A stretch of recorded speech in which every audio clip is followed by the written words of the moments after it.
Welcome to Talkn Clix!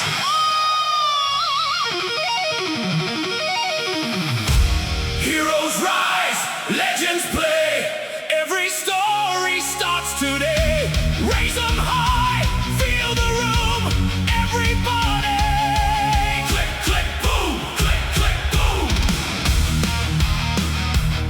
Talkn Clix, where we celebrate the heroes of Heroclix. Hello, Heroclix land. Welcome back to Talkn Clix, where we celebrate the heroes of Heroclix. I'm your host, Wespool. With me, as always, is my good friend Ryan O-Face Olpok. Hello, Ryan. Hey, how's it going, Wes? Great, great. We got a good show for you tonight. Who's our special guest this evening? Our special guest is Tokay, and is Tokay King? I've lost track. Yep. Yeah, welcome. Hey, sorry if we butcher your name. Thanks for having me here. I'm excited. Thanks for coming. So, are you in the competitive scene, or are you more local player? When I was younger, when I was a younger player, when I first got into it, I tried to be competitive. Not so much anymore. More along the lines of local now. Even though I would still like to go to Worlds at least one time in my life, but it's I've been busy the last many years, so it's been certain circumstances have kept me from doing that. But yeah, that's what I would like to do eventually. Go to at least one Worlds tournament. So. Right on. You Yeah, should. I hear ya. Where are you local? Right now I'm in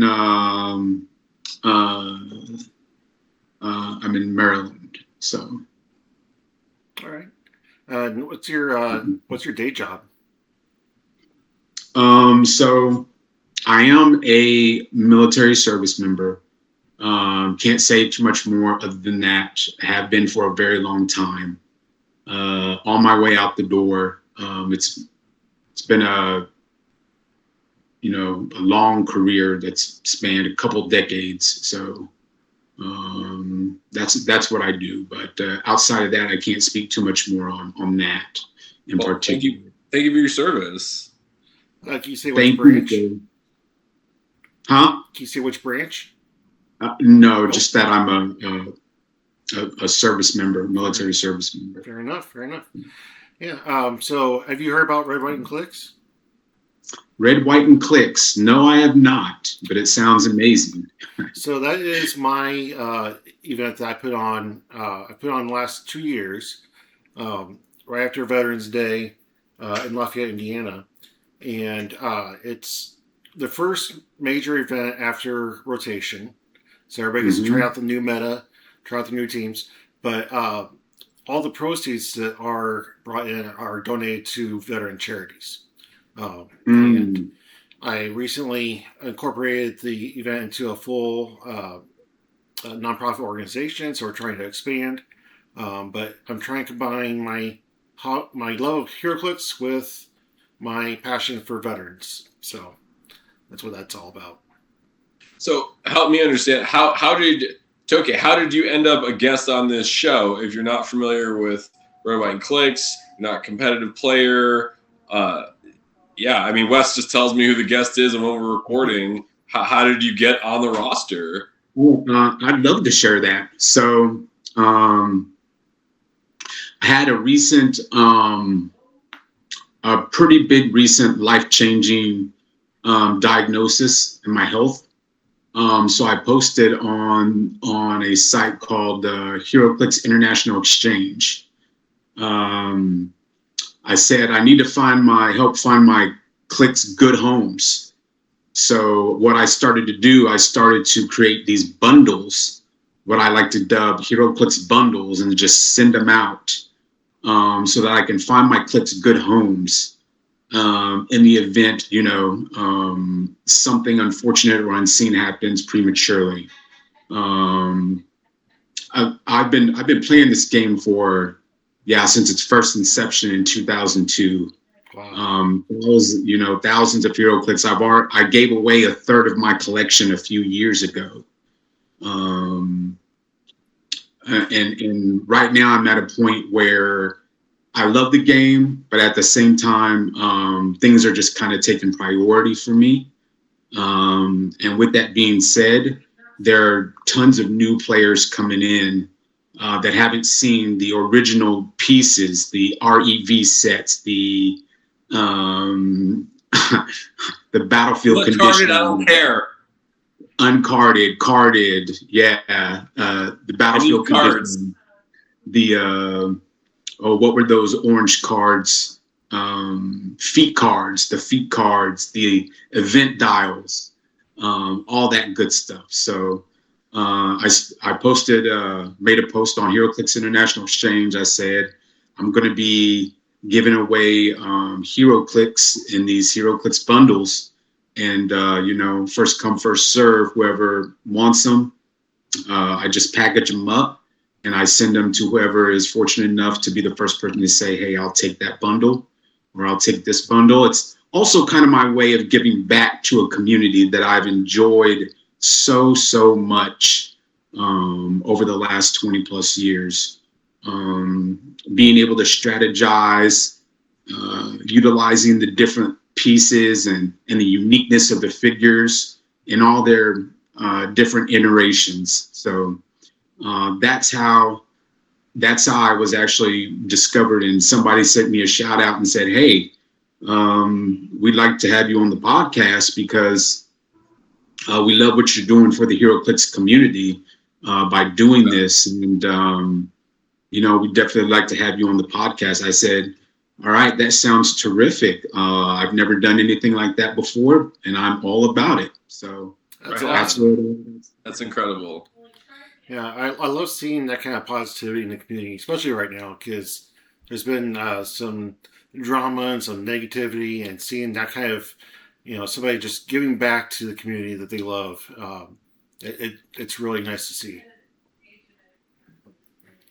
100%. I've had so many great different experiences at the many tournaments that I've been at, whether they were local, regional, but definitely. I'm 100% on board with that. And I figured, like I said, this is a way for me to give back and to ensure the next generation of Clixers kind of understands where everything got started. So, and to help spread the wealth a little bit, I guess you could say. How did you get into Heroclix in those very early days? Oh, absolutely. Wow. So I had, it's when I first started my career, I had a couple of people that I served with. They played it and they got me into it, and I was hooked almost instantly. I was like, wow, this game is fun. It's incredible. Wow. You have to strategize. You have to use your brain. You have to use your mind. And my mind is kind of built for stuff like that. Hence the reason why I have the career that I have now. Except you're just using, Heroclix pieces that are notoriously known from your favorite Marvel, DC, or indie comic book. If you all remember those pieces, the indie pieces. And over the years, the evolution of Heroclix has just been amazing. They've taken things from video games, aka Street Fighter, movies, Pacific Rim, so many different source materials, and they've converted them into this fun, fantastic game that we like to play called Heroclix. So it's been pretty amazing. Have you kept up with the game in contemporary times at all? Because we're still doing that and having non-Marvel DC IP. I mean, if you've followed the competitive scene at all, you know that the Beetlejuice piece is ruining the game for competitive players everywhere. We had the Tom and Jerry set come out recently. Stranger Things. There's been, I think, 4 different promo Stranger Things releases that are to varying degrees of awesome, and they all look great. Yeah. I've heard. I know about Beetlejuice. The Tom and Jerry. That's a unique set. That's the Scooby Doo. The Mystery Inc. group. I didn't think about those because those are still under a DC set, but I'm curious if you have any contextualization between those ultra early pre-carded days versus now, where you've got cards and every single click is loaded with abilities and it's totally through the roof. I mean, the older pieces from back then cannot hold a candle. I mean, the common approach is, if you're playing Golden or Casuals, to take pre-carded figures and cut their points in half for them to be able to keep pace with modern pieces. Have you dabbled in the contemporary space playing wise? Oh yeah, I have. I still played on and off. It's just recently, with this recent bit of information that I've gotten, that I've realized, even though I haven't gone as hard as I used to back in the day, it's just that I've realized, hey, man, this game is wonderful, but it's constantly changing so much, especially compared to the older times when you would get maybe 1 DC set a year and maybe 2 Marvel sets. In that DC same set a year hasn't really changed, but that's the other releases depend quite a bit. But yeah, 1 DC per year is still about average. But as I understand it, that's more on DC than on Heroclix. Yeah, I've been wondering about that. I was like, DC is like doing their best to control their brand at all costs, and more power to them for it, I guess, But there's still tons of DC pieces out there people enjoy. I remember the old Felix Faust that had that 20, I guess it was a D20 or whatever. That before thing my time, but an infamous piece. That thing was brutal, let me tell you. even after Wes, that piece got errated, right? Yes. Or banned or something. I think it got banned, didn't it? It was either errated or banned, something. I know you can't play it in silver, but I assume that Silver Age is. You ever do any Silver Age dabbling, Tokay? I assume that's more nuanced than where you're at. Yeah. Silver Age is pretty neat. That's pretty cool. It kind of incorporates the newly carded figures that got the dials on the cards. It kind of incorporates those conceptual figures in with modern. Silver Age is a good basis, I think, for us to pick up on, as far as contemporary times and introducing players to the game and things like that. That doesn't mean the new players can't know, exactly where the origins of Heroclix started and how hard it really was, but also how simple it was. So simple, very simple, and just easy to grasp. What blows my mind about the early days is that you weren't like, there's no way to tell, like, you weren't even allowed to look at your opponent's dials, right, and see like what click are you on. That's not a question you're allowed to ask, right? So not only do you need to mentally keep track of how much damage you put on a piece, you need to either know that piece's dial outside or just guess to figure out, does he have 3 more clicks of damage? Is he 1 click out? Does he have 6 more clicks? Like that to me feels crazy. But I've only been around the game as a player for a couple years, so I'm heavily biased towards the contemporary, and it feels like a whole different game almost altogether. Looking back, yeah, you definitely had to commit those dials to memory. See, those are the wrong incentives. If you were trying to do that today, I don't know, a lot of people would probably quit the game. Honestly. I don't think I would have gotten into it, but I don't come from a minis background, so this is all very, very different. It's cool how much has evolved in 24. Well, yeah, next year will be the 25th anniversary. It's crazy when I think about like having to memorize the dials and stuff. I was playing last weekend, and I had to divide the damage between two figures. And if I did it correctly, I could have KO'd one and done significant damage to the other, or I could have just done significant damage to both. But be able to ask, hey, how many clicks does this figure have left in it, made my determination for me. And not being able to do that would just be like, that would be really hard. And I feel like that's how it should be, and I'm always grateful when my opponents are like, no, you put 1 click here and he's dead. You put 4 clicks here and he'll take 2 damage, and that's the optimal way to do it. I'm like, thanks a bunch. I could have figured that out, but it would have taken us an additional 5 minutes, and we're making a clock economy here by you help me out a little bit. It's always rough when you ask somebody, hey, how many clicks does Captain America have left in him?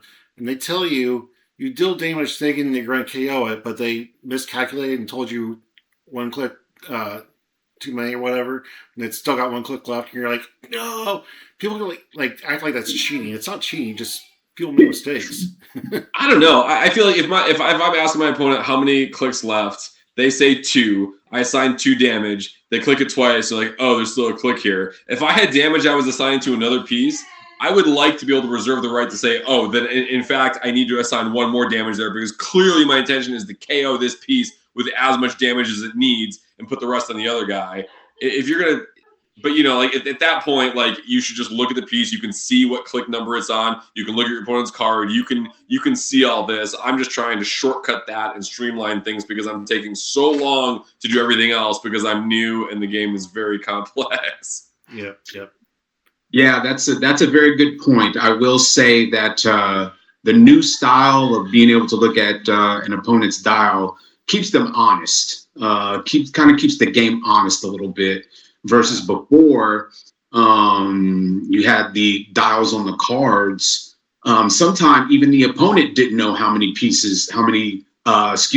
clicks were left on their own characters. So they'll push their characters, because back then if you pushed, you took pushing damage, and they'll KO their characters and they'll be like, oh, I didn't mean to do that.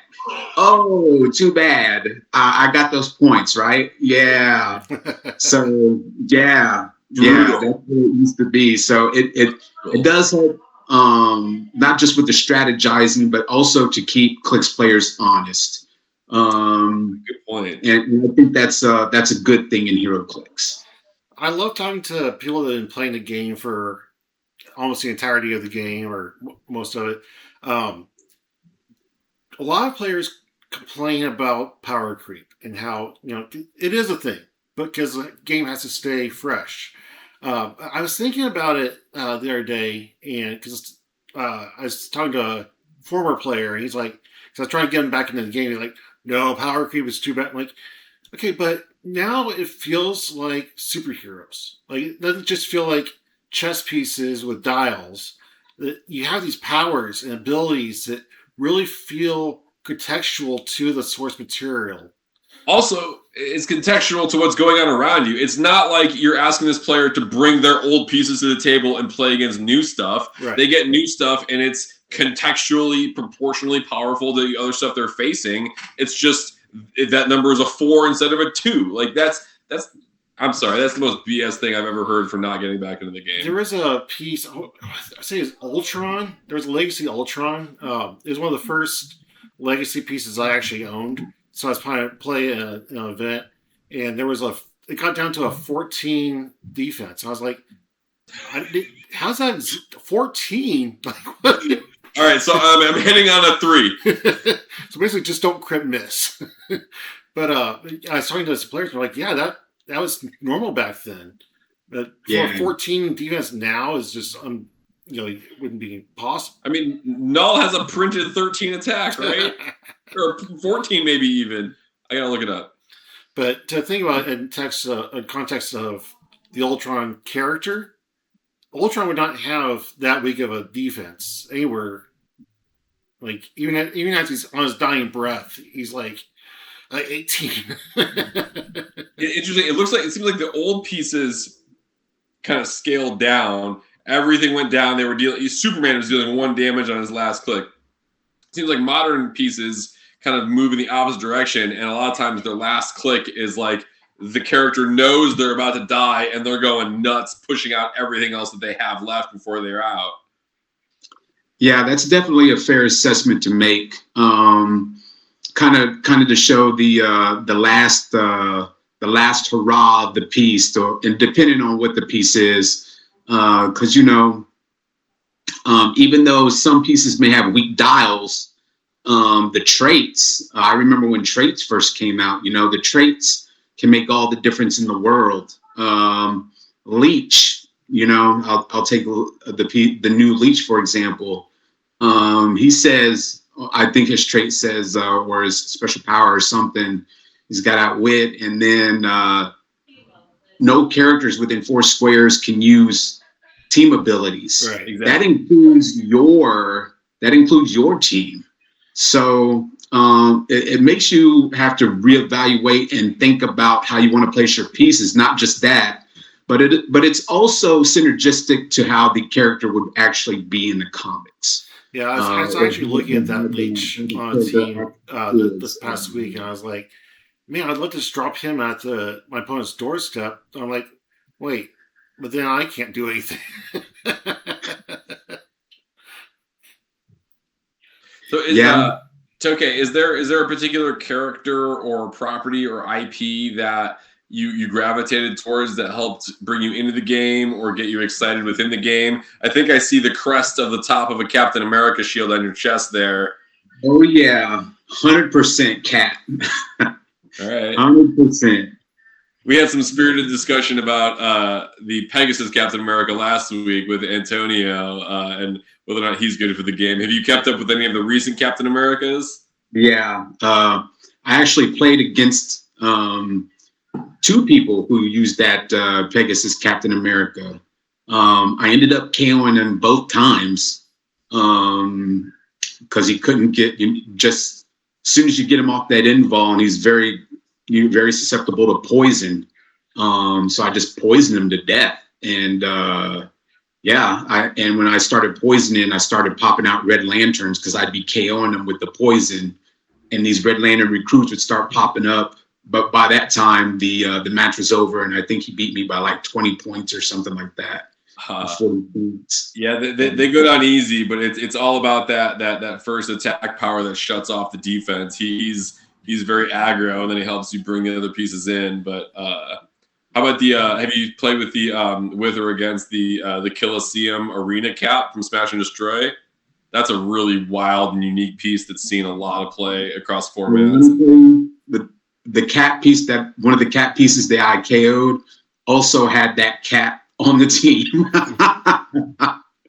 It makes the little arena where it's like -2 to your attack value or whatever if you're shooting in. Yeah. That's how I was able to get around it though, was with poison, because poison's not an attack. And Red Lantern is nasty, and there's some high meta poison teams centered around Sandman and Mysterio from the Spider-Verse set. That Sandman says that you that everybody is penetrating and you can't reduce penetrating, and it just makes it the whole team. It's gross. Oh boy. But yeah, those are just a couple of examples of how the game has really changed. And I will say this: the sculpts have become more unique. The sculpts have become so diversified, especially depending on what the character is. A big part of the reason why I've continued to play as long as I have is because if I see a sculpt I like, sometimes I just like a piece for the sculpt, not necessarily for its playability. Yeah. Not so much as of late, but that's the way I used to be. One of my favorite sculpts, I think of all time, was the first Trigon. That was back in Crisis, I believe. And he was one of the first giants. That's when they first started to introduce giants. They already had the Colossals, but that's when they first started to really introduce giants. Oh, looks like he's still a 1x1 though. He's just got the giant size. Right, giant size, correct. Cool. That's a rad sculpt. Correct. Have you seen the Iconics Trigon? The new I one? do. I've got that one. I picked that one up last year. That one is scary. Ooh. You know what people are doing with that piece? That it violates so profoundly the spirit of the piece. But I as a competitive Spike diehard player, I love this angle. Have you seen what people are doing? The Iconics Trigon says if your Raven has been KO'd, he gets +1 to his values, right? Mm-hmm. So there, in Black Panther, there is a bystander token for 10 points called Raven. It's just a bird. God. And Trigon Iconics is only checking for a piece called Raven. It's not checking which Raven. And so you just throw that little bird out there and let it die. And now your big Trigon is extra hardcore. Oh, boy. Yeah. That's wild. Yeah, I don't think it hasn't made a competitive splash, but it's people do it, and that's the kind of stuff that I love as a player coming from a background of pure competition, where the numbers and winning take the edge over the aesthetics and the IP and what I think is cool and fun. My background is competitive Magic, where I love the fantasy vibe, but I also, it's just numbers. I'm trying to win. What's the dumbest, most broken thing I can do? And I love that little workaround. Mm. So have you seen an evolution of the players over time outside of the game itself? Like, have you seen a change in the personality types and the kind of people that are attracted to the game now versus when the game first started? You know, that's a good question. I have seen a change. A lot of the game that's being played now compared to when it first started. When it first started, it was because of the simplicity of how it operated. Everybody didn't matter, what type of personality type they were. It was just a fun game to do. And as these other concepts have been introduced into the game, first starting with feats, then battlefield conditions, then traits, then carded figures, I've noticed a shift a little bit in the Heroclix players themselves. The group kind of got a little bit, I want to say it kind of got a little bit older. Because that was kind of a distraction for younger players, because it was kind of hard for them to keep their attention, keeping track of all that. So yes, I've definitely seen a dynamic in the age, for sure, of the players through the years.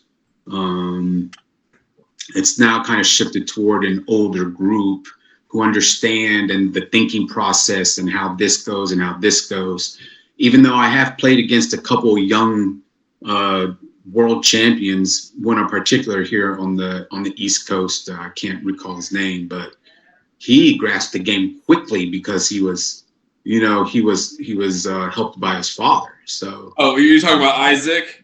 Yes. Isaac AB is, I think, pretty unanimously the greatest player of all time. He is maybe 22 or 23 years old right now, and he won Worlds at 12. I mean, he won Worlds at a younger age than and I'm borrowing this quote from Scott Crampton. He was the world champion when he was younger than the recommended age on the box for what age you should play Heroclix. I mean, Isaac is another level, and his dad being an ultra old school player, shout out Ed AB, helps with that. But I think that oh shoot, it's slipping away quick. I think that it's as much about younger people, or rather, what I'm trying to say here, somebody put up a poll a while ago that was a question like, how long have you been playing the game? And it created such a profound bell curve, starting with 1 to 2 years, 3 to 4, 4 to 5, 10 plus. And it seemed like the majority of respondents, and it got well over 100 respondents, like it felt like a statistically significant bit of data, were longtime players. And I think that speaks more than anything to the struggle that Heroclix and Wizkids have had with new player generation and acquisition, as opposed to because I think that the complexity level, like I'd like to give the young people enough credit that they can keep up and hang with the data processing necessary to do well at this game. I think that it falls on Wizkids and the game itself for not having, I don't know, created new players, I guess, and that we rely on it kind of generationally and word of mouth. And at this point, there are, I don't know, I can name off the top of my head a half dozen father and son duos who are competing at a high level, and I think that's really wonderful. But also, it kind of makes me sad for the game because I want us to be better at expanding and getting new people in. Well, I agree with your assessment. I agree with what you say, but you also have to look at the times we're living in as well. The game started in 2002. Social media was not as big of a thing. TikTok was not as big of a thing. There are other things that are grabbing the attention of the younger folks over Heroclix. It's like, yeah, do I want to play that, or do I want to go make a TikTok video? You know, and it's the natural evolution, and that's why I say, as the game has progressed, I've noticed that fewer younger players are playing it, and if they are, it's generally because either they have a parent or somebody older who is guiding them or teaching them to play it. Generally speaking, not always the case, but generally speaking.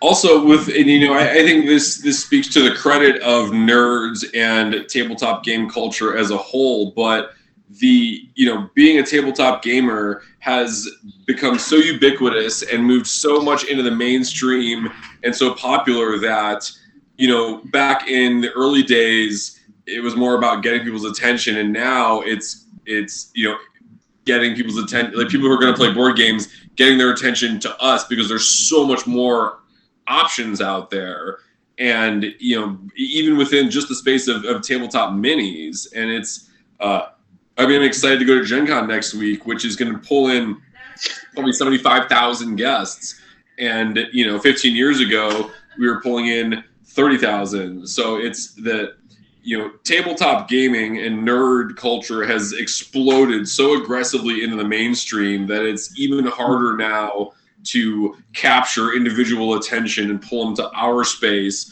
versus some other space of tabletop gaming.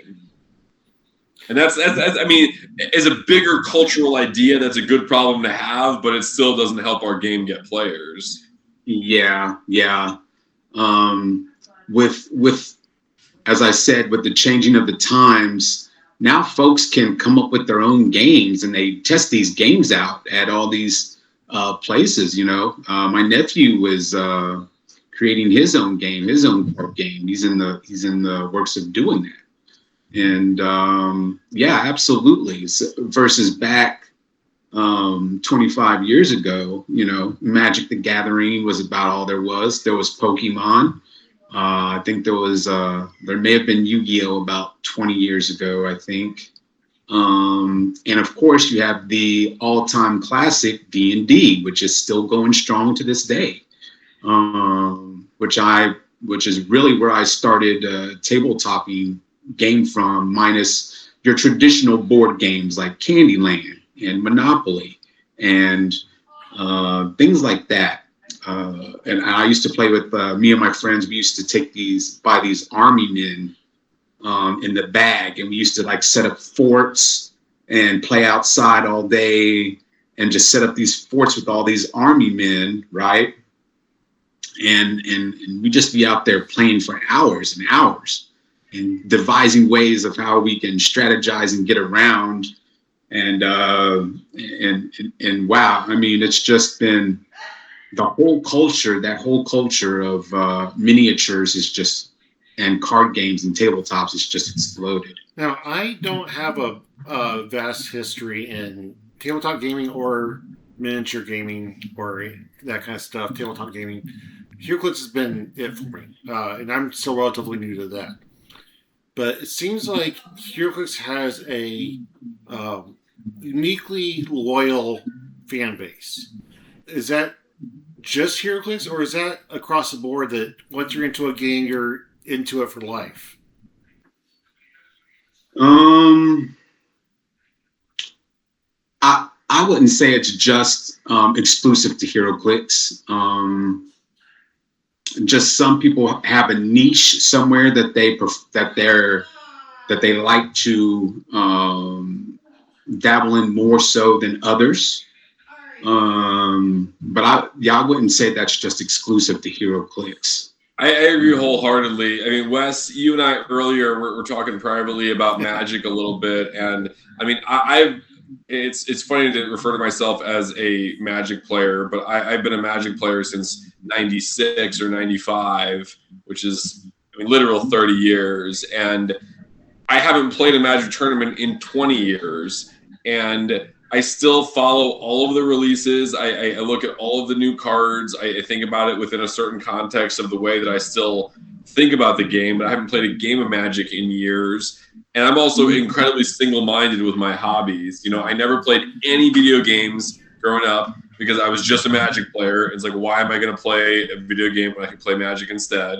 And I think that yeah, you kind of get into your niche, and I think a lot of nerd and gamers are like that, where you get your one diehard focus that really speaks to you, and you get obsessed with it, and you go deep as hell. And if there's an active community and secondary market or whatever, that's all you need. And I mean, Magic has blown up, and you know, HeroClix is, you know, still pretty niche, but I think a lot of people probably look at it the same way. In the tabletop gaming industry, has HeroClix survived longer than its competitors in general? So when you say it's competitors, if you're talking about things like Mage Knight and things like that, then yes. Warhammer, which is, you know, pretty unique. A lot of people get into the aspect of Warhammer. It's way more costly than HeroClix. I've heard But that. a big part of Warhammer is creating your own armies and painting them. And a lot of people who are more on the artistic side, they like to get those pieces where it may be more costly, but they're doing a hobby that they love much more. I hope that makes sense to you all when I say that. Absolutely. I remember, you know, I worked for Wizkids for a couple of years, and the first year I went to Adepticon, which is a dedicated minis or minis focused convention. I was so surprised when people were coming by the booth. We had some giveaway promos for the D&D minis that Wizkids produces, and people would pick it up and be like, "Oh, this is pre-painted," and they would say that like it was a bad thing. And we're like, oh, okay. These people are approaching the hobby in a completely different way than me. I'm completely glossing over a game that is not pre-painted. Warhammer is so prohibitive and unappealing to me because I have to assemble and paint. HeroClix being painted and playable out of the box is the reason it's appealing, but at the same time, within the miniatures context, that kind of makes us an oddball. And in a lot of ways, we have a model that more closely resembles a CCG, and but what else? We're not a CCG, and so yeah, HeroClix really falls into this kind of weird space between a minis game and a collectible card game, where you're not really appealing or hitting all of the notes on either side, and it creates this sub niche. There was one time a couple years ago I picked up a couple of was it Deep Cuts? Is that the short-lived series that they did where you actually had to paint them? I actually love that. I actually love that whole thing. Taking them. I picked up I picked up Magneto and I want to say Wolverine. I don't know, but I had them sitting on my desk for a year and a half. Never even opened them, and because I couldn't make myself paint them. And I finally just gave them away to somebody because I'm like, I'm never going to use these because I don't want to paint. I just want to get them out of the box and play. I had a deep cut, a still sealed deep cut. I literally threw that in with an order I was packing yesterday. just someone who bought a bunch of stuff who was more of a collector than a player was like, oh, you spent a bunch of money here. Let me throw in some free stuff. Deep cut. See, I was on the opposite end of that. I collected every single deep cut from that set and painted each and every one of them. I enjoyed the painting aspect of that. I enjoy painting the little D&D minis. They don't cost nearly as much as Warhammer, that's for sure. But I enjoy painting the D&D minis but that's more of my nature though. I'm an artistic type person. Yeah. I like drawing. I like putting colors on a canvas. That's just kind of who I am. So I've never painted a mini though. I need to take a class at Gen Con next week, one of those paint and takes, and really give it a shot because I love coloring. I love painting. I love color theory. I love art, and I've never painted shit. I used to have this neighbor that would send me pictures of his miniatures because he loved painting them. And every 6 months, they would just get smaller and more detailed, smaller and more detailed. I'm like, dude, I can't even see what you're painting. How are you painting? One of those little cool magnifying glass that comes over your eye off of some steampunk frame on your leg. But there's no way. If we had to paint our Heroclix, I would not be playing. Oh, yeah. No, same. 100%. 1,000%. Yeah. So you've been playing for a long time. Do you have any major, belts, championship belts, or feathers in your cap you want to talk about? Not really. There was one time back when when I was in Texas. I played in the. My big thing, I like playing the sealed stuff, and there was a sealed of the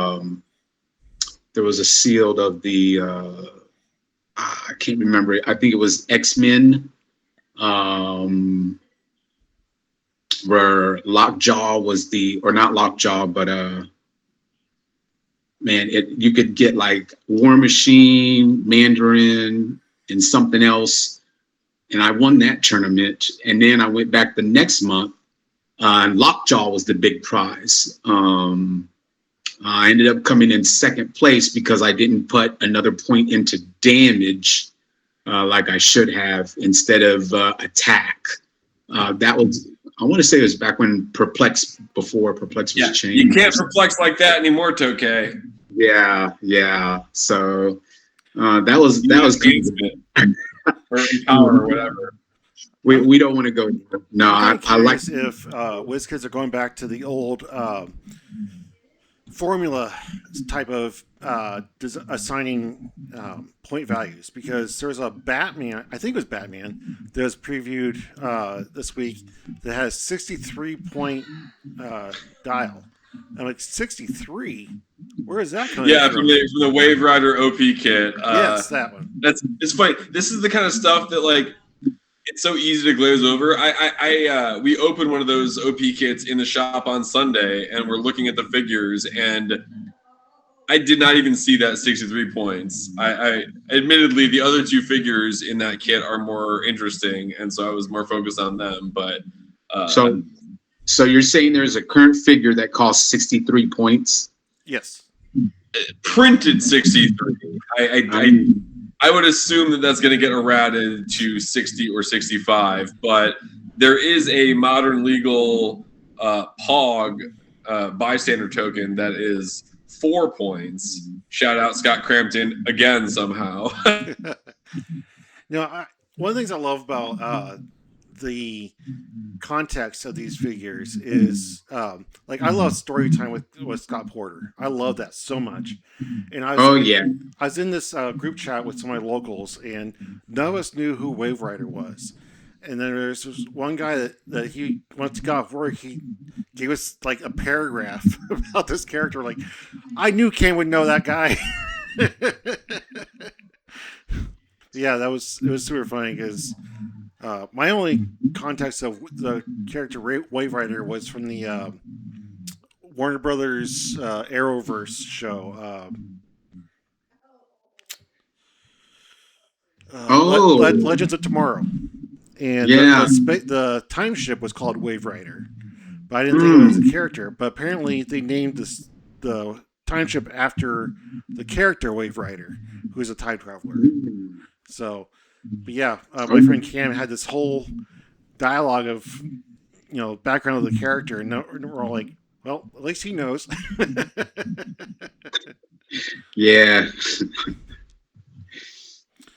But yeah, you talk about point values. Me being playing since the game's first inception, when they decided to go to, either 5-point interval, basically 5 or 10-point intervals for the pieces, Yep. it really just simplified the game so much.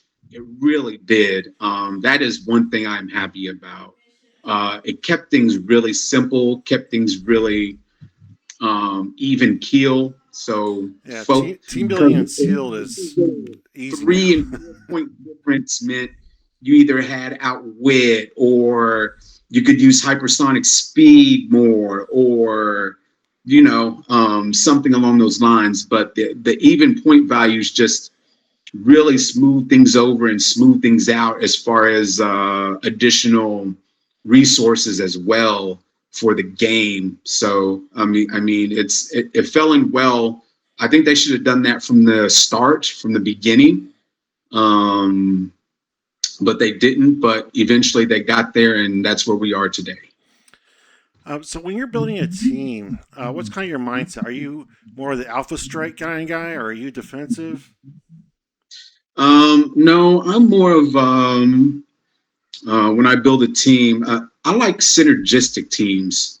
I was never really big on going after the best piece or the strongest piece, but team dynamics, synergistic type teams are the ones that I really liked. And in today's Heroclix, earlier we were talking about power creep.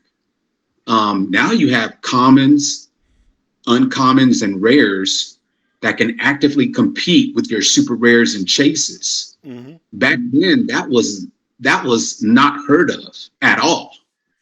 That was not heard of at all. And it's just happened probably recently within the last 5 or 6 years, maybe even 7, where you got your common, uncommon, and rares that are actively able to compete with your super rares and chases. And I think, from my perspective, I believe Wizkids did that to make the game, number one, more appealing. Number two, to give players an actual chance whenever they go against that one strong meta piece, depending on how those pieces are used. For instance, there was a set, I want to say, in Defenders of the Realm. There was a piece called Thunderstrike. He's an uncommon, but when he attacks, characters can't use defense values. Sounds like Pegasus Cap. When he attacks, characters cannot use defense values. The only difference between that one and the Pegasus Cap is that one doesn't have hypersonic on its top click. It has charge. But yeah, when he attacks, characters can't use defensive values. And I used to just take that piece and slice right through all the chases. And they're like, how are you doing that? I'm like, well, it's an uncommon. And he can do that. So yeah.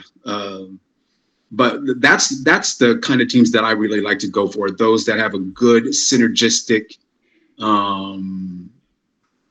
concept to them.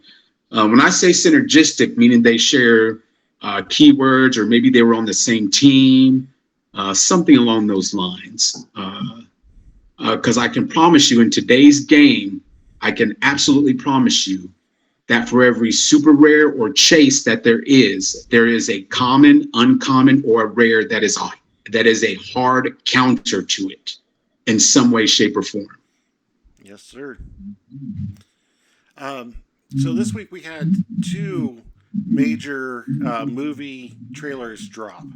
We had Avengers Doomsday and Spider-Man. What's the name of it? Spider-Man. Whatever the name is. All right, so Spider-Man is 2 weeks out at this point. Are you going to see it opening weekend, or are you going to wait to watch it after the crowd dies down? You know, I may just wait until the crowd dies down because, you know, that movie is going to be a big money draw. It's really going to be crowded in there. Spider-Man has been a character that has appealed to all ages for generations, just because of the nature of the character being, you know, a kid who gets bit by pretty much a teenager who gets bit by a radioactive spider, gives him superpowers. So Spider-Man is just one of those iconic characters that just spans generations. Young people can identify with them, you know, for the fact that he's a teenager, college-age kid. Older generations, older folks can identify with them because he's one of the first superheroes that they've seen. In, I guess you could say, right after post-Golden Age of the whole superhero thing happening. You know, I want to say Golden Age was back in the 30s and 40s. Spider-Man comes out in the 60s. And what was so genius about Marvel is that when the vast majority of their characters came out during a time when there was a lot of civil strife within the country, and a lot of the characters, you know, represented actual, not represented, but I should say, were reflective of the times, as is with anything else. But they were really reflective of the times of the civility of America and how it was back then. So I think that's a big reason why, you know, Spider-Man, it's going to be a huge draw. It's going to be a huge moneymaker like the other 3 or 4 have been. Well, technically there's been 8 Spider-Man movies. This is going to be number 9. Yeah. So yeah, do the math. Oh, are you going to see it opening weekend? No. Oh, you're asking Ryan. I'm sorry.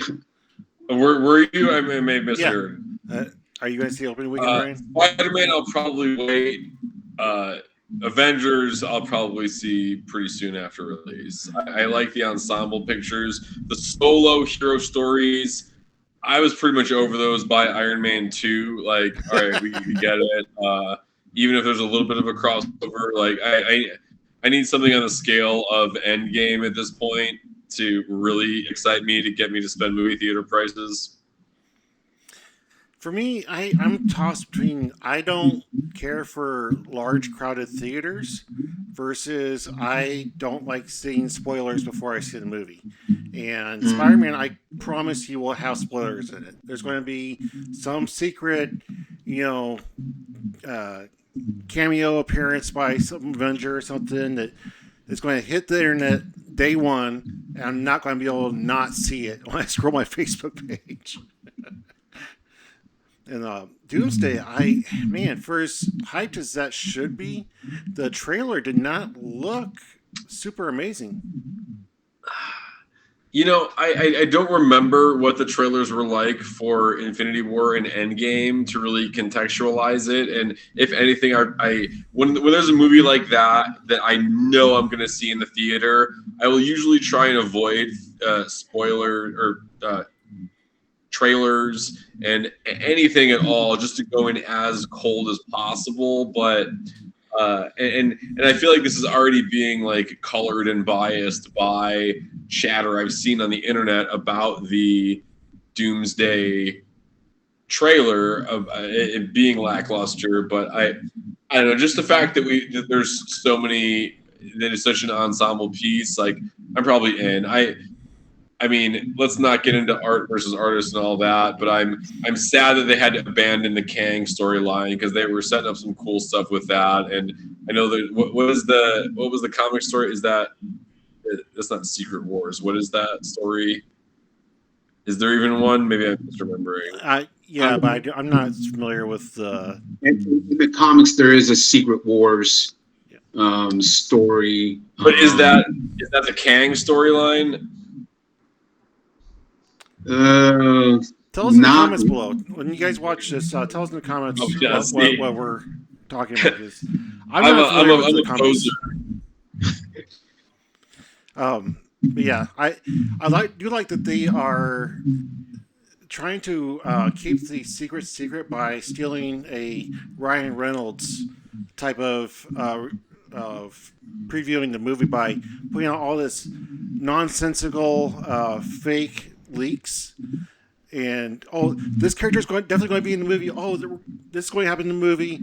Every day I open my Facebook, and the first 3 pages are like, this character and this storyline is going to be in Doomsday. I'm like, okay, if everything I've seen is going to be in Doomsday, it's just going to be one 3-hour long cameo. Like, but I mean, I'm the type of person that they're going for with that kind of fan service, and I wouldn't hate it, but. I need a comprehensible plot, I guess. I don't know.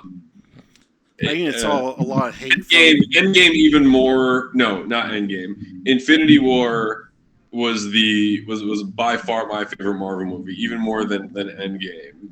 Endgame got a little bit dumb. I mean, anytime you're messing with time travel, you are opening a literary narrative can of worms that is very difficult to execute without a million holes of Swiss cheese. And the time heist was cool. They did it well enough, but Infinity War was the ultimate pinnacle of the MCU as far as I'm concerned. And if they ever get anywhere close to that again, and if that's Doomsday, then awesome. But I can't imagine it's going to be that. I love any movie that I go see with my wife, and I get hit at the end of the movie. When Infinity War ended and the credits rolled, and she's like, "You didn't tell me it was so sad." When it ends with the Marvel logo and the hammering sound in the background, and that's all you get. Yeah. But like, was it? I'm scared. Was Deadpool 2 when his wife died, and my wife was hitting me in the theater like, she's supposed to stay alive.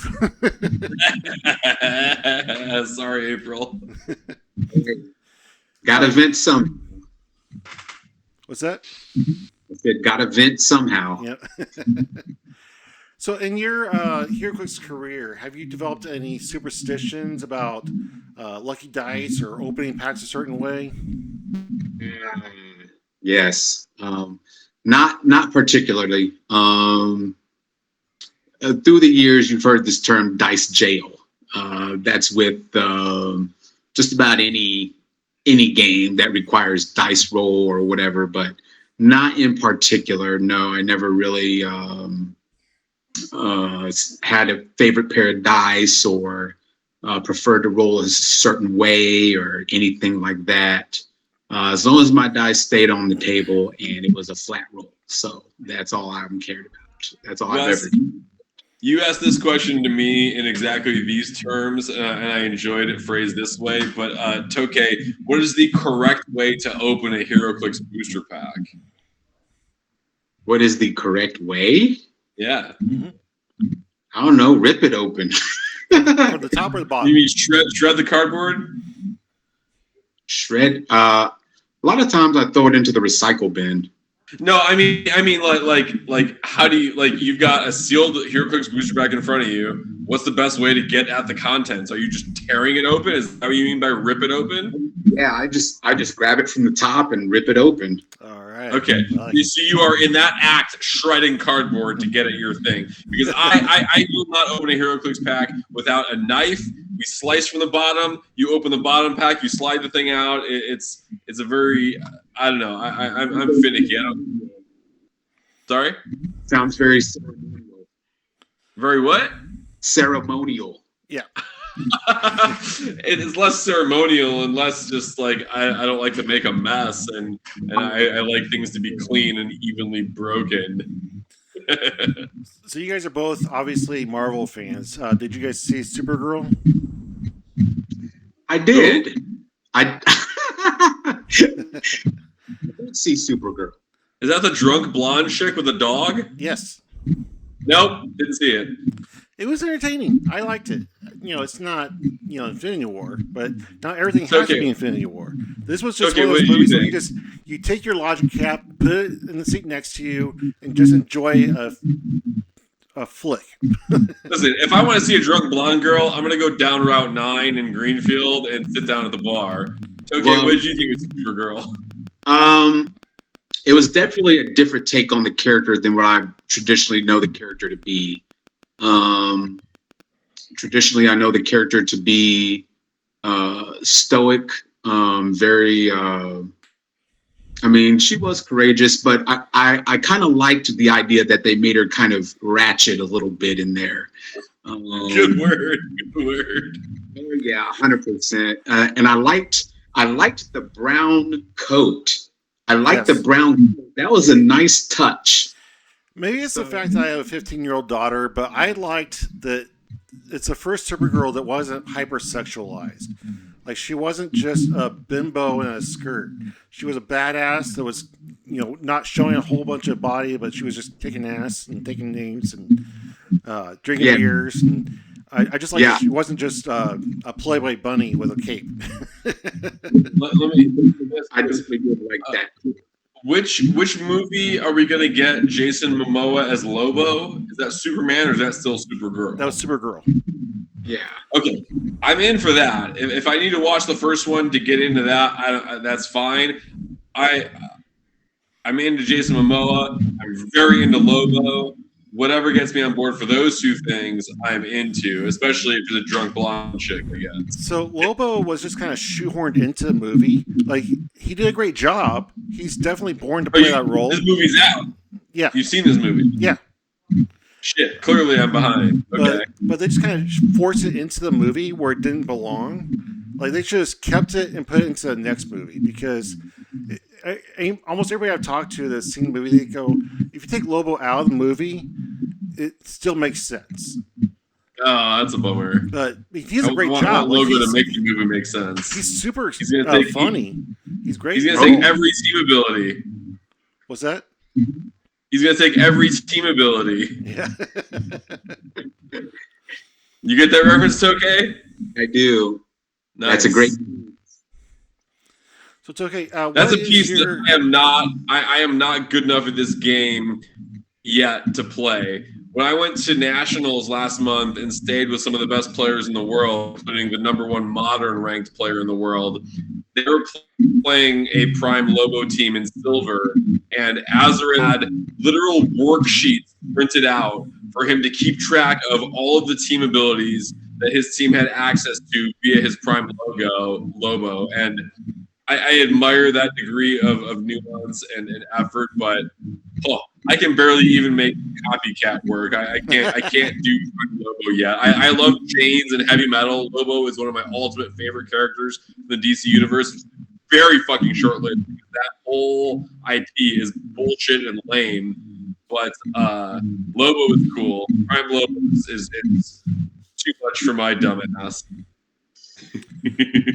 So, Tokay, what is your favorite music genre? I'm sorry, what'd you say? What's your favorite music genre? Through most of my life, I listen to hip hop primarily, hip hop and R&B. That's been my two favorite music genres. Like, who's your favorite artist? Favorite artist? Wow. Wow. That is a cash rules everything around me. Cream, get the money. Dollar bill, y'all. Oh man, Method Man's great, but I would say my favorite hip hop artist would probably be Nas. Hell yeah. Nice. This is the most white boy question about hip hop ever, but you ever listen to any MF Doom? I've heard of him before. I've heard some of his stuff. Okay. Pretty good cat. like the beats he kind of flowed over with. So he's also like incredibly heavily influenced by. I mean, his whole persona is taken by Dr. Doom. There was a whole. He's passed away now. R.I.P. Dumoulin. yeah, But he would book shows and have imposter performers who were much lesser than him. He's one of the greatest lyricists ever. Show up, and people would get outraged, and he'd be like, "Oh, that's a Doom bot. What do you want?" oh, that's great. Yeah, he was infamous for that kind of shit. His mask is heavily influenced by Dr. Doom. I don't know if his face. I mean, it probably is at this point. He passed away, but yeah, MF Doom. Check it out. All right. So if Wizkids were to get into serial mascots, what is a serial mascot that you would like to see in Heroclix form, and what would they do? Like Tony the Tiger, Toucan Sam, the Rice Krispies guys? Oh my goodness, a cereal mascot. Mm-hmm. Hey, how about we go with the man himself, Scott Porter? No, like cereal, like Toucan Sam. And we got Scott Porters. We got multiple Scott Porters, and they're too good. Cereal box. Yeah, like the characters from cereal boxes. Like Count Chocula. Yeah. Count Chocula. No. You know, let's go the rabbit. Oh, the Trix Rabbit. Yeah, the Trix Rabbit. So yeah, what would his special power be? Clearly called Tricks Are for Kids. What does it do? Tricks Are for Kids. Flex targeting only a character with 60 or less points.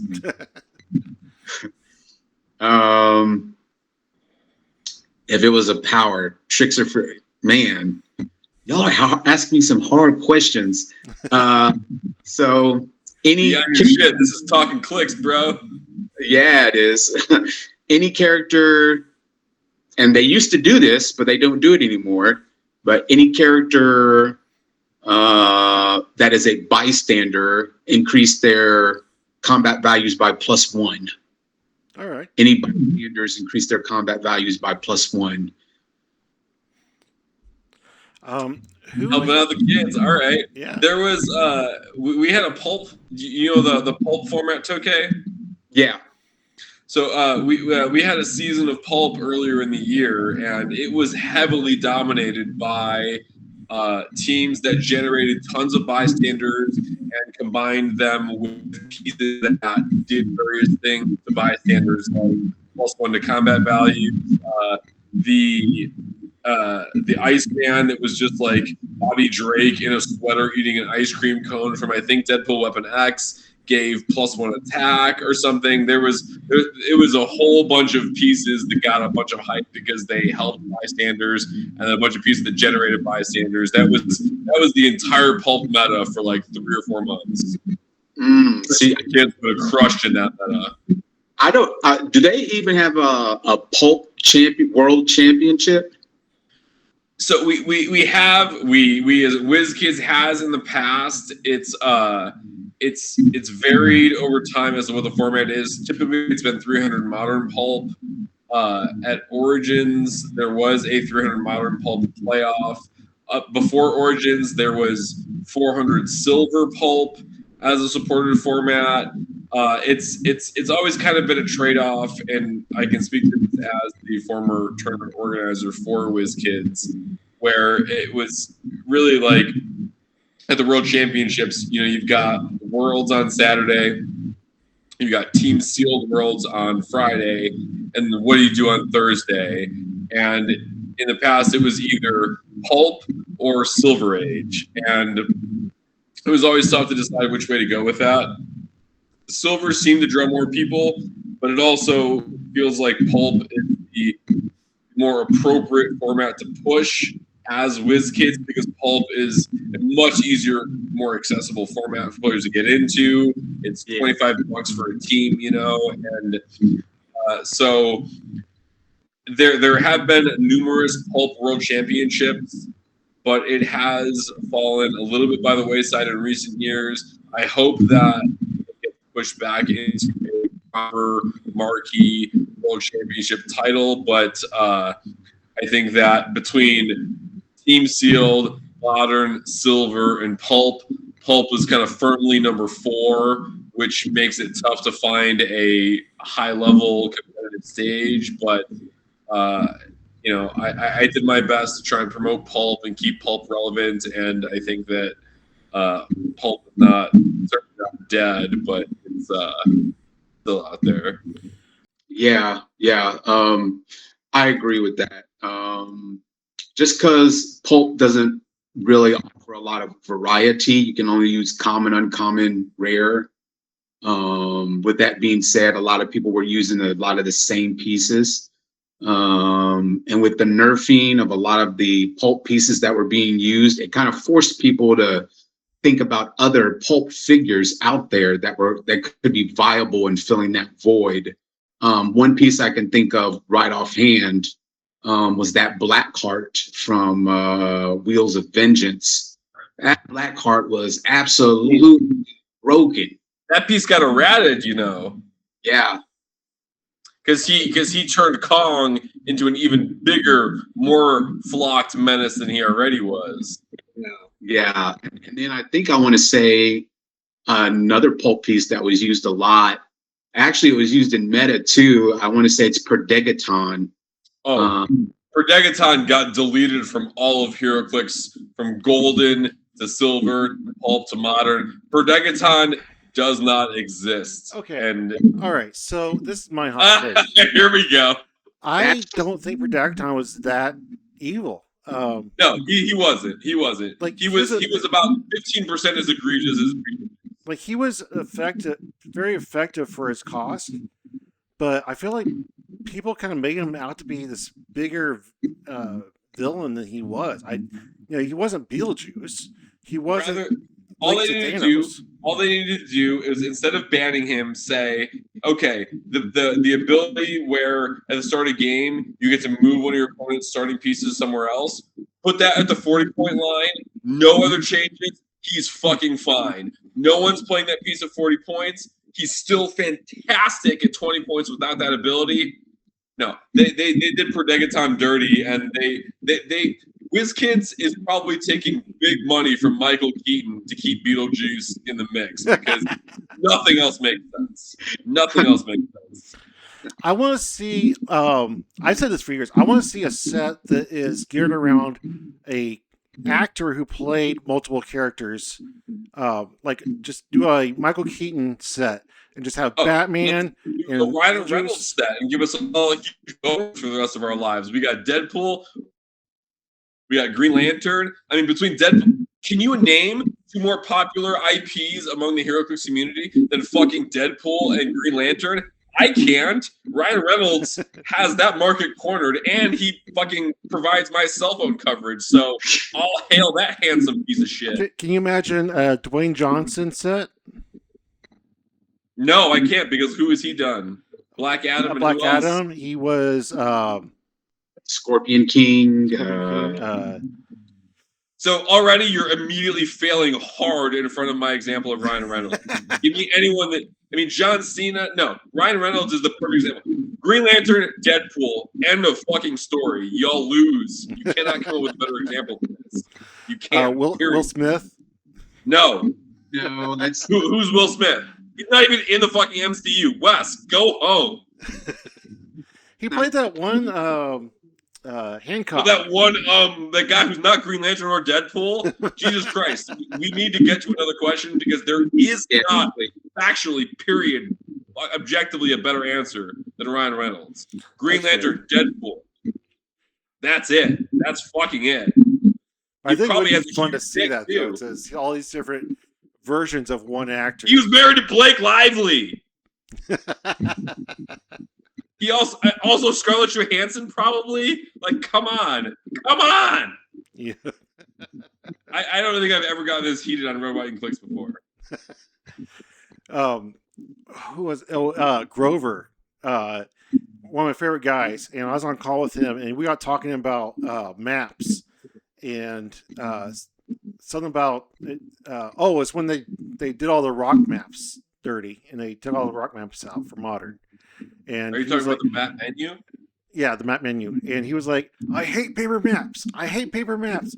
I only want to play on neoprene maps. And he went on for like this 10-minute tirade about fucking maps. Wow, I've never seen Rover get agitated. No.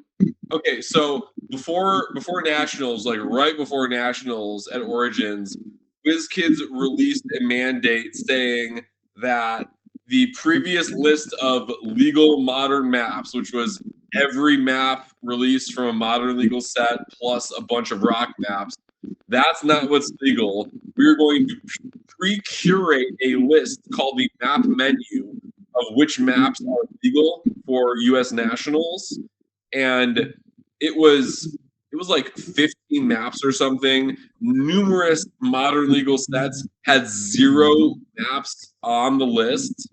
And additionally, there was not really any defensive indoor maps. If you're looking for a lot of blocking, a lot of like blocked up terrain, there was no options besides vibrating a mine, and it was correctly very poorly received by the community because it was done hastily and short-sightedly, and that's what Wes is talking about here. Do we still have the Labyrinth? No, absolutely no Labyrinth. All right, I'm protesting. I want the Labyrinth back. I love that map. Me too. I'm a Green Scar devoted diehard person. All I want to do is destroy blocking terrain on an indoor map, and they banned all of the maps that allow that. And particularly, there was 0 legal rock maps, meaning that all of the nice neoprene maps that exist, not a single one was legal, only paper maps. And I agree strongly with Grover that playing on a paper map feels like dog shit. And I don't care what the map is. I would love for there to be WizKids standard release set maps done in neoprene, but Rock is the only company making neoprene maps, and that's problem. That is not true. In addition to there being a dramatically reduced amount of legal maps that radically changed what strategies were good, because the Labyrinth and Rock's Bunker and all of these tight defensive maps were no longer legal. You can't do the same strategies. It completely upended the meta. It was, I think they're onto something by trying to curate what maps are legal, but that particular list was so short-sighted, done in such haste and with such callous oversight. It was absolutely insulting to every player. Also, this same map menu, which included something like 15 modern legal maps, that also applied to Silver Age, which has hundreds of maps legal, and it was clearly something that was not well thought out and not at all thought out as it applied to to Silver Age. And just another example of how WizKids as a whole barely considered tournament play with their decisions, and this game is excelling despite WizKids' decisions. Well, if you go to www.redwhiteandclicks.org, you can pick up 3 of the Red, White, and Clix neoprene maps. Excellent maps to play on, by the way. They're fun and dynamic, and they look great, and they work just like rock maps. I've got them at Alchemy Comics and Games in Greenfield, Indiana. Come hang out and play. Buy maps from West. They're great. Shout out Jay Patel for designing those wonderful maps. Beautiful artwork. We're going to wrap this up, gentlemen. So, do you guys have any final thoughts for you? I really enjoyed talking to you guys. This has been a great wrap it up. Yeah. We haven't even gotten into the food questions. Oh, we'll do some food questions? All right. Let's do a little bit. I guess I have a tendency of pushing these recordings well beyond the normal round. Tokay, what's your favorite dessert or candy bar? Favorite candy bar has got to be Reese's Peanut Butter Cups. All right. So, in the world of fast food, what fast food restaurant has the best French fries? Oh gosh, best French fries. Let's go ahead and go with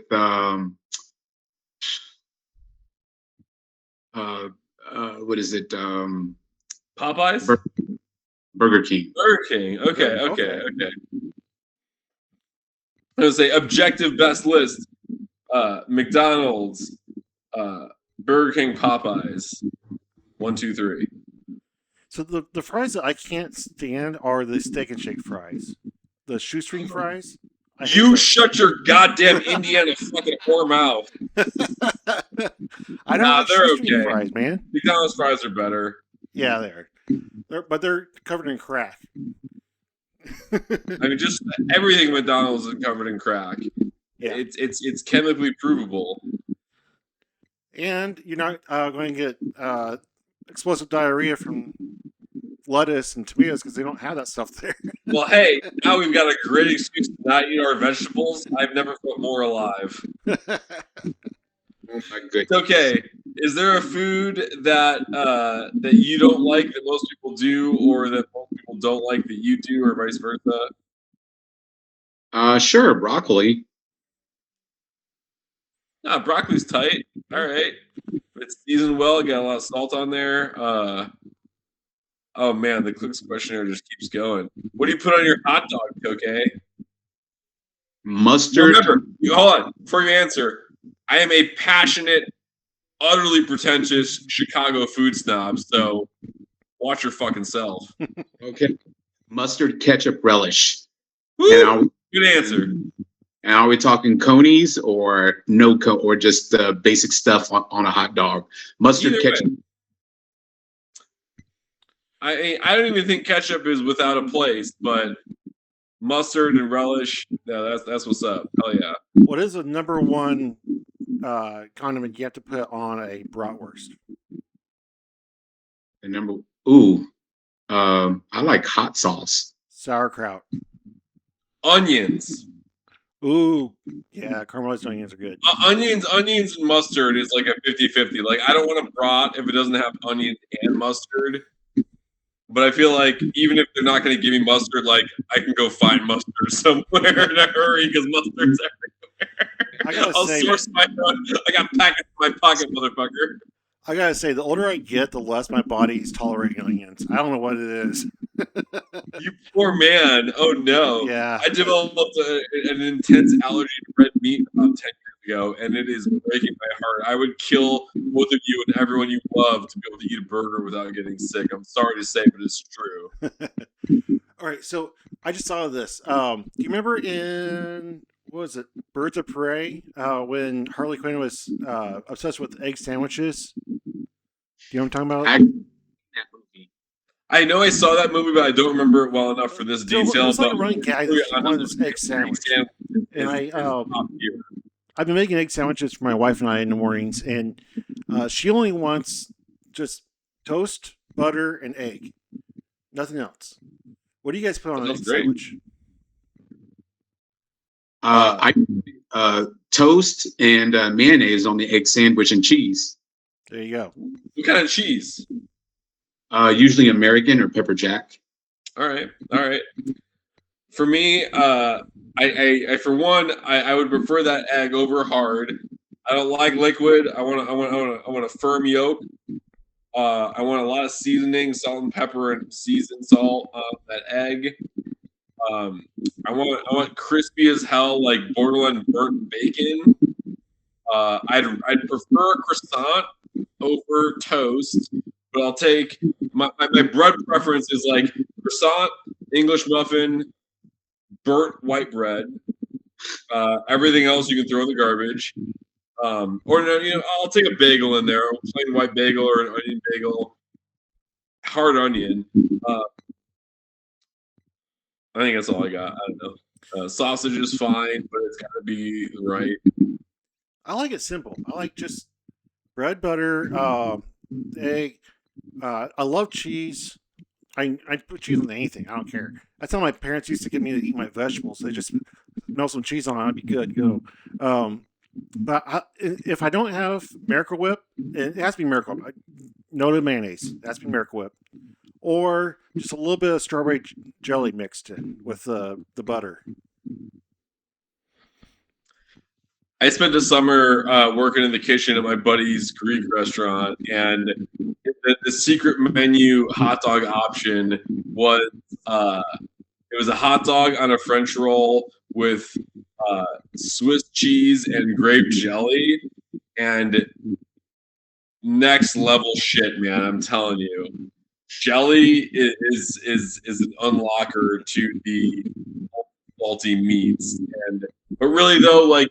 I mean, eggs in a basket or whatever it is with just toast, egg, salt, pepper, butter. I mean, that is plenty for me. I love eggs so much. All right, so we're sitting around the campfire, right? I put a marshmallow on a stick, and I hand you the stick. How are you cooking the marshmallow, or are you cooking it at all? Oh my god, I love this question. Tokay, go ahead. I am cooking that marshmallow pretty good until it's golden brown all around, not burnt. Okay. The discipline, the restraint. What I'm doing, Wes, I'm jamming that marshmallow in the fire. I'm pulling it out on fire. I'm watching gleefully as that motherfucker roasts and roasts. And then finally, when it can hardly take any more, it's barely even scientifically a marshmallow anymore, then I'll blow it out. Then I'm crunching it between my graham crackers, and I'm delighting over that crunch and that gooey smear as I pull the smoker out. You know, if you're not catching it on fire and burning it black on the outside, fuck yourself. 1,000%. I love that answer. I have strong opinions about sweets, clearly. Okay, not you, fuck yourself. The general royal you, fuck yourself. Now, I love, torching that thing, make it, like a old style torch. Oh yeah, and you turn it upside down and make sure that flame fully encompasses it. Oh, yeah. Like there's an art form to it once it's on fire, but sometimes it only blackens on one side, and you gotta turn it so the flame gets to the other side. When I was a little kid and I was a complete savage, what I would do is I would do that. I would pull out of the flame. I would pull off, because if you grab it essentially when it's black and crispy, you can pull off the crispy layer, the crispy outside.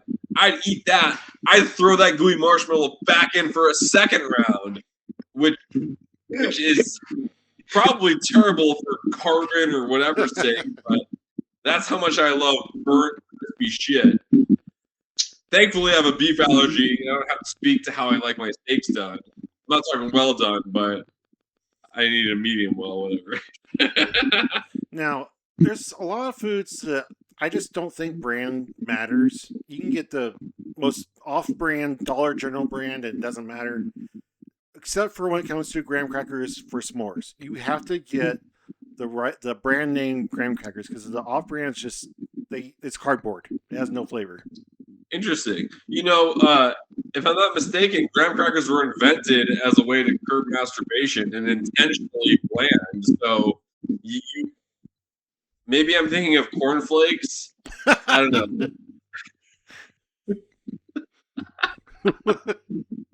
It's okay.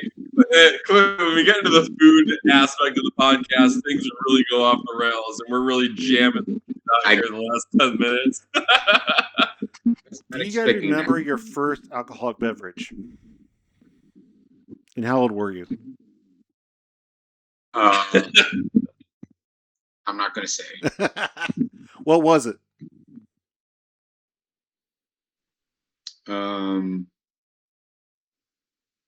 Budweiser.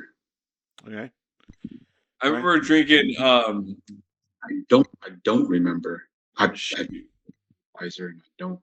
Tequiza. It was some trendy. This would have been 99 when I was 14 or 15 years old, 7th grade, in my mom's basement, drinking my mom's tequiza. I'm pretty sure it was tequiza. Is that a real thing? Is this a fever dream? I need to look this up now. But no, I I've been drinking alcohol for far too many years. I was 18. There was a White Russian. Oh, White Russian. You're speaking my language. Yeah, Tequiza. Yep. Products by Anheuser-Busch. It was a pale lager brewed with Mexican tequila, blue agave nectar, and lime flavor. And we had those in my house, and I got drunk in 7th grade in 1998. And I've been a degenerate ever since. Yeah, I've never gravitated to alcohol like that or anything like that. I've always been just socially mindful of that stuff. So, see, I was socially awkward, so I needed that stuff to grease the wheels. Unfortunately, I hold my liquor exceptionally well, so I don't drink a lot just because it's too expensive to get me drunk. So, You're an expensive date. yeah. My wife, on the other hand, she has like 2 sips of a beer and she's toast. Let's see. Jamming through here. I don't know. I got nothing else. So, Tokay, thanks for being here, man. I really hope to see you out there. I know that you're kind of wrapping up your Clix career, but if you are able to make it to Red, White, and Clix in November, it's going to be an incredible event, and all the proceeds are going to veteran charities.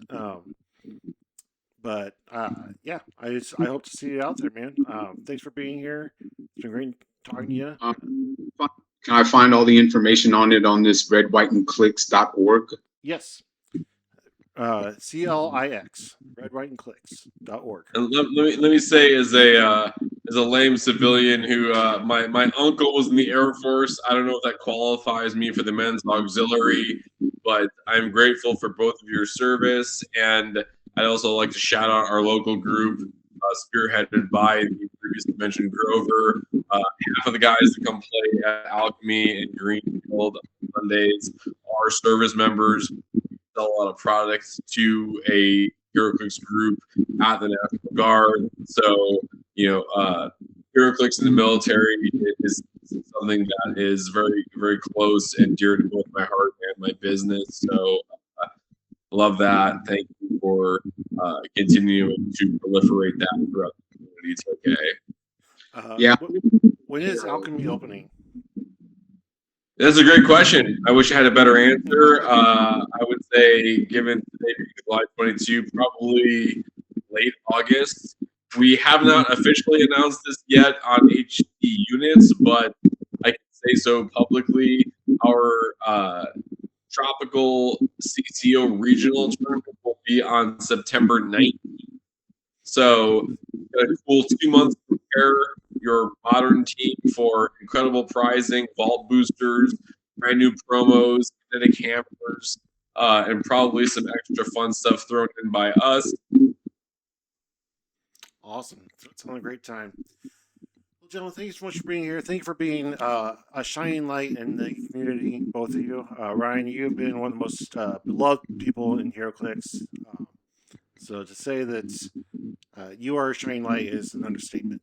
And Tokay, you've been a part of the community since day one, and that is not a small feat. So thank you so much for staying with the game and being a part of this community for so long. Do you have any final thoughts for the evening? Shout outs to a couple of game stores, if you don't mind. Is that absolutely. All right? Please. First, I'll shout out to Millennium Games in Rochester, New York.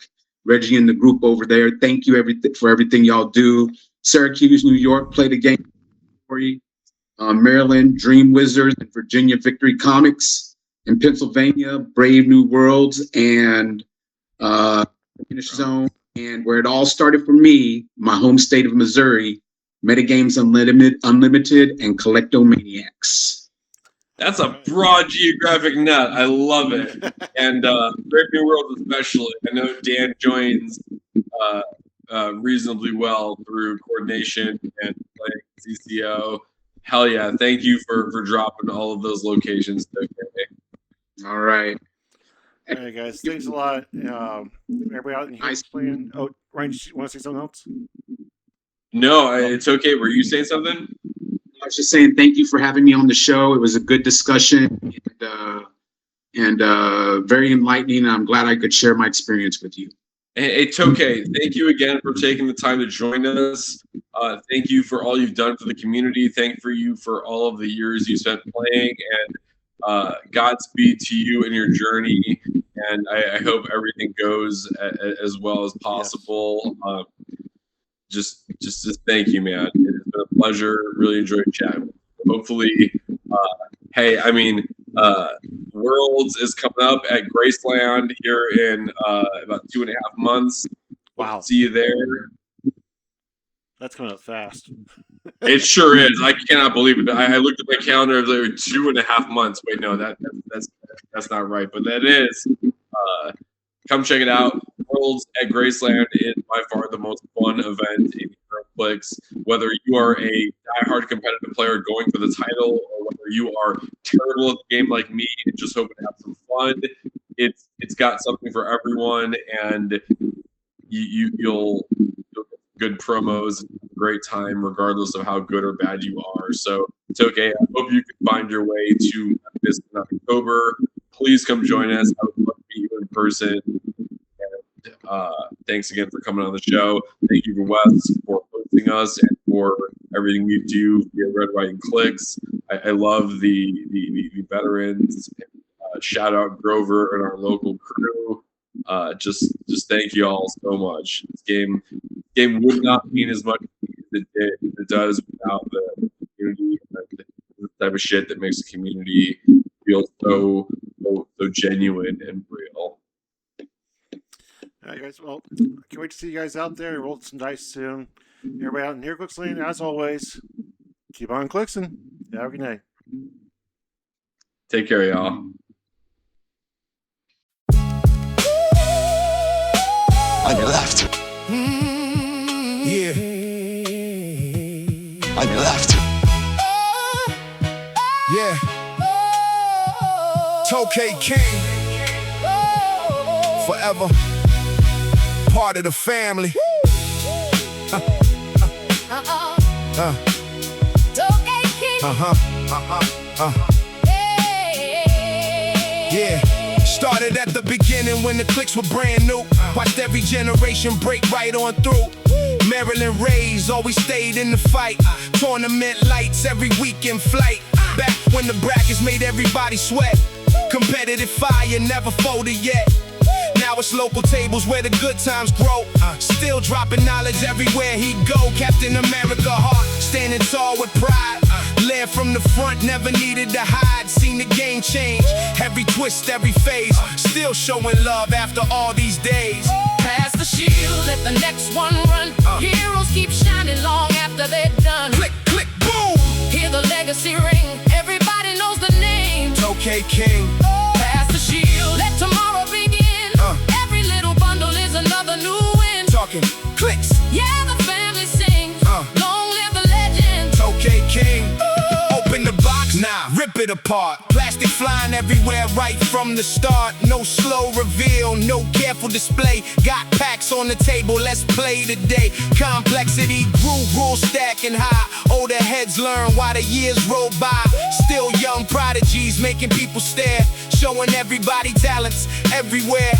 Community shifting, nothing stays the same. But we still chasing that beautiful game. Dice keep rolling and the story survive. Every new player keeps the dream alive. Okay, explain something to me. You cook your marshmallow until it's perfectly golden? You know how much patience that takes? Meanwhile, you're opening a brick like you're wrestling an alligator.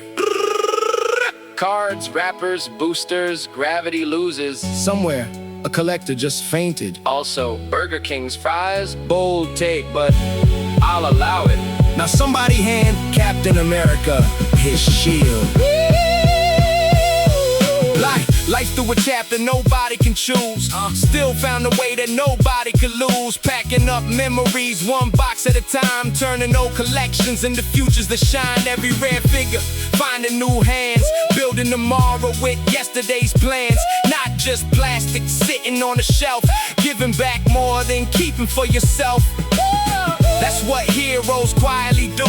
Leave something better than they came into. From the first dial all the way till today, your legacy never fades away. Pass the shield, let the next one run. Heroes keep shining long after they're done. Click, click, boom. Hear the legacy ring, everybody knows the name. Tokay King.